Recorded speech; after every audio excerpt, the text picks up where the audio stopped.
छह भेद बता दिए थे ना कि समास के 6 भेद होते हैं। उसके बाद 6 भेद में से पहला भेद कौन सा था? अब न करो, अव्ययी भाव समास। कौन सा समास? कौन सा समास? थोड़ा जोर से बोलना, कौन सा समास? तो जानते हैं अव्ययी भाव समास किसको कहते हैं, ठीक है? जिस समास में प्रथम पद, कौन सा पद? बताए थे ने? जिस समास में प्रथम पद प्रधान हो, प्रथम पद क्या हो? प्रधान हो, तथा द्वितीय पद यानी दूसरा पद जो है गौण हो। क्या हो? गौण मतलब होता है कम महत्वपूर्ण। गौण मतलब जिसका कम मानना हो, ठीक है? जिस समास में प्रथम पद प्रधान हो, ठीक है, तथा द्वितीय पद क्या हो? गौण हो। गौण मीन्स कम महत्वपूर्ण, उसे हम क्या कहेंगे? अव्ययी भाव समास। अव्ययी भाव, चलिए बोलिए, अव्ययी भाव समास किसे कहेंगे?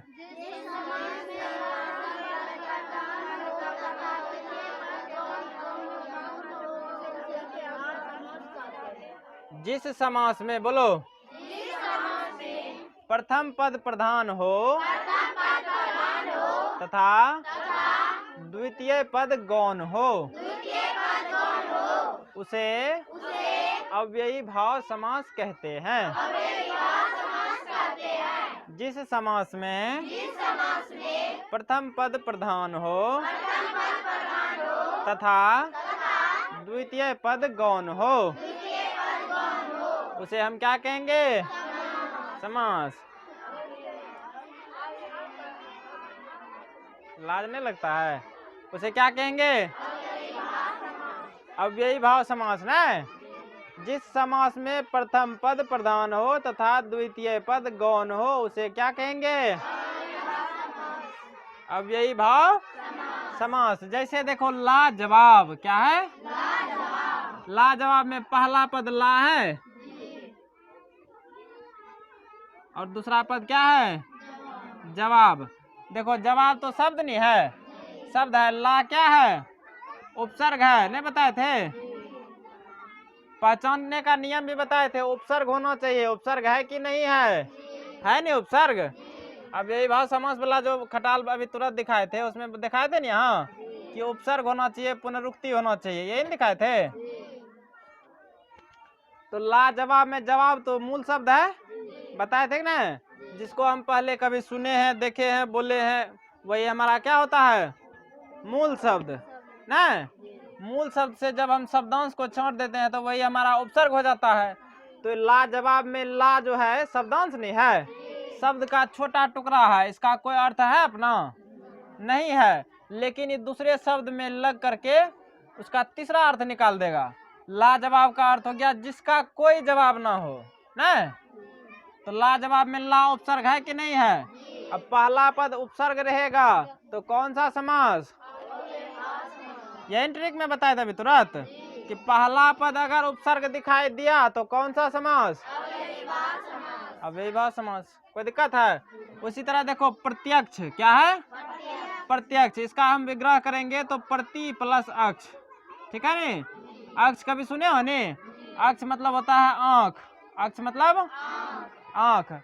अक्ष मूल शब्द वाई प्रति उपसर्ग है। उपसर्ग है तो कौन सा समास? अव्ययी भाव समास। अब प्रत्यक्ष का मीनिंग हो गया आंखों के सामने। उसी तरह नालायक, ठीक है? नालायक में कौन सा शब्द है? लायक। ना क्या है? उपसर्ग है, और उपसर्ग लग के इसका तीसरा अर्थ बना रहा है। जो लायक नहीं हो उसी को नालायक कहते हैं। जैसे उपसर्ग दिखाई दिया, कौन सा समास? यहाँ तक में किसी को कोई तकलीफ है? ताकि हम मार देव मुहे रंगिस तो नालायक ना। नालायक में ना उपसर्ग हो गया, लायक शब्द हो गया, तो यहाँ से हम छांट लिए तो अव्ययी भाव समास हो गया। कोई दिक्कत है? उसी तरह दिनों दिन क्या है? दिनों दिन। अब पुनरुक्ति हो रहा है, एक ही शब्द को दोहरा रहा है ना। दिन के बाद दिन जो होता है उसी को दिनों दिन कहते हैं। एक के शब्द को दोहरा रहा है कि नहीं दोहरा रहा है, इसी को पुनरुक्ति कहते हैं। इसी को क्या कहते हैं? पुनरुक्ति कहते हैं। और जहाँ पुनरुक्ति दिखाई देगा वो कौन सा समास होगा? अव्ययीभाव समास। उसी तरह रातों रात है कि नहीं पुनरुक्ति, है नहीं, कौन सा समास? उसी तरह हाथों हाथ, हाथों हाथ का अर्थ हुआ हाथ के बाद हाथ, है नहीं पुनरुक्ति, कौन सा समास? फिर देखो भरपेट, भरपेट में जो है भर का कोई मीनिंग है?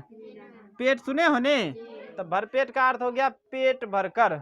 तो पेट में जो है भर उपसर्ग लगा हुआ है, उपसर्ग है ने, जैसे उपसर्ग लग गया कौन सा समास? यानी या तो उपसर्ग दिखाई दे या पुनरुक्ति दिखाई दे, कौन सा समास होगा? इसमें भी देखो आमरण, आमरण में मरण तक है कि नहीं है, पहला पद है नहीं प्रधान, मरण शब्द है कि नहीं है, कौन सा समास हो जाएगा? उसी तरह यथा संभव में संभव शब्द है, यथा अलग छटा रहा है नहीं छटा रहा है, कौन सा समास? यथा संभव का अर्थ होता है जितना संभव हो सके। उसी तरह है क्या? बेकाम, बेकाम मतलब बिना काम के, बेकाम का अर्थ क्या होगा? बिना काम के। काम सुने हो नी, इसमें बे लगा हुआ उपसर्ग लगा है कि नहीं है, और जब उपसर्ग लग गया तो कौन सा समास?